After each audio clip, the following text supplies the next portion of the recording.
Today we're going to go over a very interesting article in Yahoo Finance about Gary Gensler and how what did he say yesterday at the Practicing Law Institute? That's one of the articles. Another article is U.S. seizes $30 million of cryptocurrency. Where did they seize it from, and how decentralized everything really is? And then I have a bunch of other articles on NFTs. It's kind of very interesting what's happening with NFTs and the adoption. All those and more here on OG Crypto and NFTs. Welcome everyone, my name is Troy, and every day, Monday through Friday, we go over the latest news in digital assets as well as NFTs. Before we start, hit that subscribe button. We're gonna grow this channel one way or the next.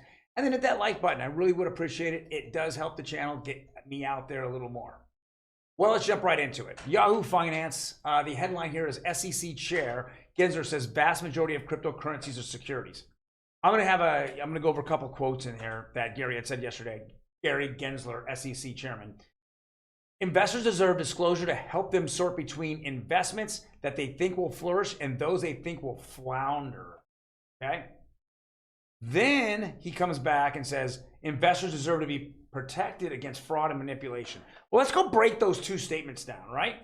First statement is investors deserve disclosure to help them sort between investments they think will flourish and those that will flounder. Well, why don't you tell us, Gary, what those rules are, so we can kind of take those rules and then we can apply them when we want to buy a cryptocurrency.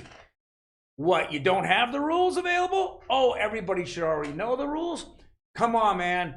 You got to have some kind of brains here. I mean, you're a lawyer and this is the kind of crap you're dealing with. I mean, it's ridiculous. It's literally ridiculous. And then who do you want to meet with here? Are you really meeting with investors? Because you keep mentioning investors, but who do you really meet with? Guess what, Gary? We get to see your calendar, man. And let's see what investors are on your calendar. Yeah, BlackRock. So you're meeting with you're talking to Larry Fink. Oh, Jamie Dimon of JP Morgan. Oh, and you're talking to Vanguard and other companies just like that. All these retirement funds, these huge retirement funds you're talking to. Those, they do invest people's money, but you're not protecting them. You're protecting the little investors here, Gary, and you're too busy to do it. In fact, you were too busy to get your ass into Congress a month and a half ago to even have you answer questions on what the hell are you doing? But next week we get to see you. Have to show up because they're tired of you dodging them and dodging the real questions. But we can't wait. So Yahoo Finance, put the brakes on. Right now, we're gonna find out in 7 days. We want to see Gary sweat and squirm and have to tell us what really his thoughts are and why he thinks that cryptocurrencies, the vast majority, are securities. He's gonna have to show us the ground rules who make those cryptocurrencies a security. Next article. US seizes 30 million in cryptocurrencies from North Korean linked hackers.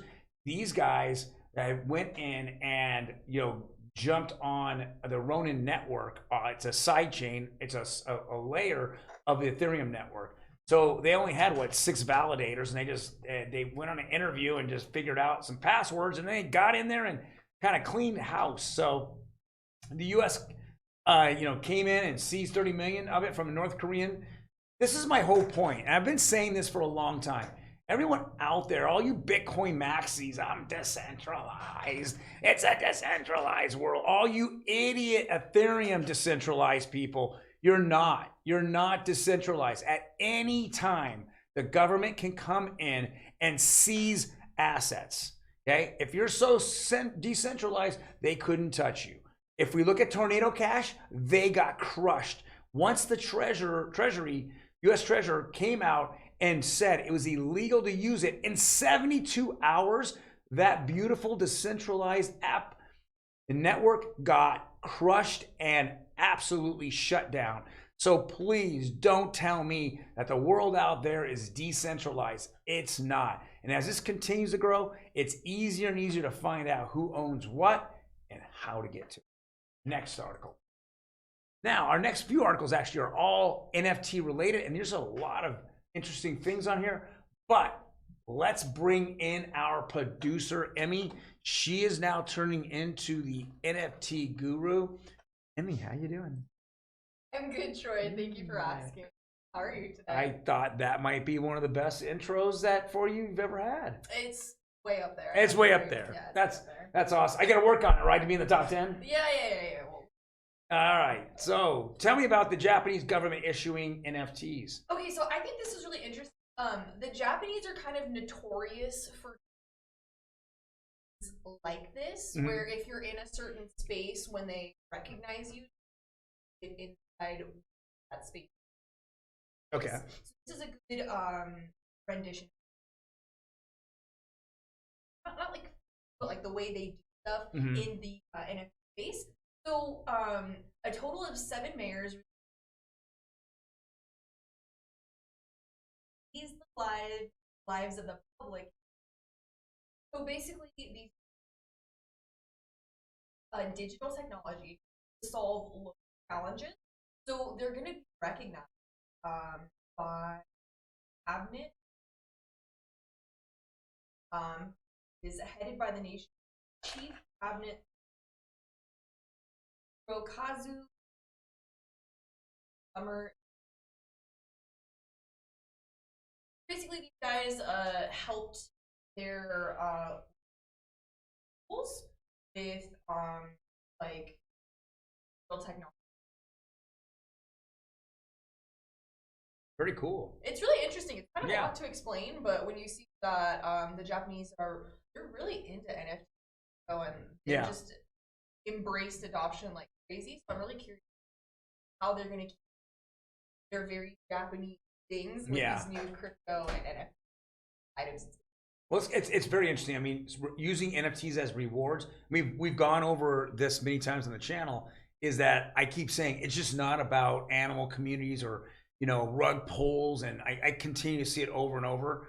It doesn't make any sense. There's so many other applications that are currently being adopted, and in the future we haven't even thought of some of the things that will actually come. So this is really good. It's used as a instrument of reward, and that's awesome.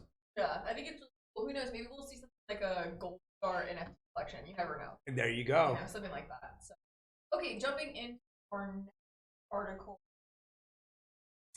Quentin Tarantino, Miramax set a lawsuit over Pulp Fiction NFTs. I didn't even know they were out. Okay, so what happened? I actually referenced this in Metaverse story. Journalist that wrote that one kind of referenced the lawsuit, that story. Yes. So Quentin Tarantino went to make NFTs off of his fiction, but because Miramax is the company that actually and made who owns the rights? That's the question. Right, and that's why they were able to enter the lawsuit with Quentin Tarantino, even though it's his property and ideas, the one who actually executed made. That's where that all came to play. Basically, the news broke today that they have reached it, and they're even that they will be together. Wow. It's all about money. It's all about money. I mean, look at the headline. It says one sold for over $1 million already. And that's why Miramax was like, "Hold up, Quentin. Yeah, we're gonna see hold up, Q." Yeah, we kind of want that. I mean, I just saw today that Nike had made $175 million off NFTs since last year. Yeah. So with that being said, everyone else is like, "Holy beep!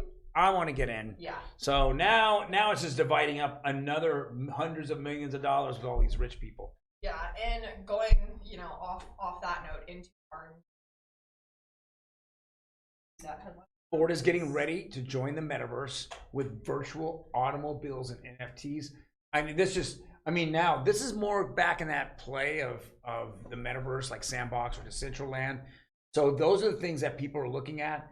But this is very interesting. You're starting to see that life in the metaverse continues to evolve, and more things that are there that are in our regular lives are now showing up in the metaverse. Well, and it's interesting because of the way that it is also affecting jobs in the real world. As many jobs that are being created with Web3, there's also jobs in the real world that are kind of being affected by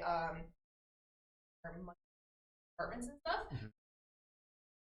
About the timing of the Ford joining the metaverse is a month after the company announced production. It filed trademark application future person space. Wow. So it sounds like they're taking money away from actual jobs and putting more in NFT. Why pay a bunch of marketers? Wow, that's crazy. Yeah, that's crazy. Okay, next article here. To Ukraine, the NFT. And wow, all very interesting NFTs here. Yeah, so basically what they're saying is a worldwide platform called Deposit Photos is it's 38 one of a kind. Wow. I know, right? By 7 different Ukrainian. That 10 times fast. Each one shows a vision of a cultural place for music, with the artist weaving their own imagination. Very cool. I think it's one of the more interesting done for Ukraine. It's not just like Ukraine flag on a t-shirt. Right. You know what I mean? So I think it's really interesting, and it's, even though what's happening in Ukraine is so terrible, I think it's cool that these artists are getting to celebrate their home country. And right, that's awesome. Yeah, that's awesome. All right, moving on to our last article: the closing auction for Queen second Ethereum NFT project. Well, this is very interesting. I mean, it's almost as if they were waiting for something to happen with Queen Elizabeth. Who wasn't though? Yeah, but I mean, a little morbid. But then I go, wow, well, there's a tribute, maybe, to NFT projects. I thought that might be kind of cool. It's something that's going to be more modern. She was kind of someone that was like more wanted to be on the edge of things. And then I saw the NFTs, and I'm like, what the hell is that? Yeah. Seriously, what the hell is that? They did her dirty, dude. That's like Windows 9 level. Queen E Gen 1 NFT is currently at a top bid of half an ETH, roughly $800. The auction scheduled to end before 4 a.m. Standard time, 1 a.m. here. Wow, that's not the way you want to remember her. She's pixelized. Immortalized many ways I don't know. Yeah, that wouldn't be in my top 10. Yeah, not at all. Well, guys, thank you very much for joining us today. A lot of NFT news there, and not so much the NFT news that you hear on Twitter, or it's the real news that people are out there, and the adoption of it, and their tributes and their rewards. All those things are just different applications for NFTs that we're going to see going forward. Other than that, we will have an opinion piece tomorrow, so check us out there. Otherwise, guys, have a fantastic weekend, and I will see you Monday.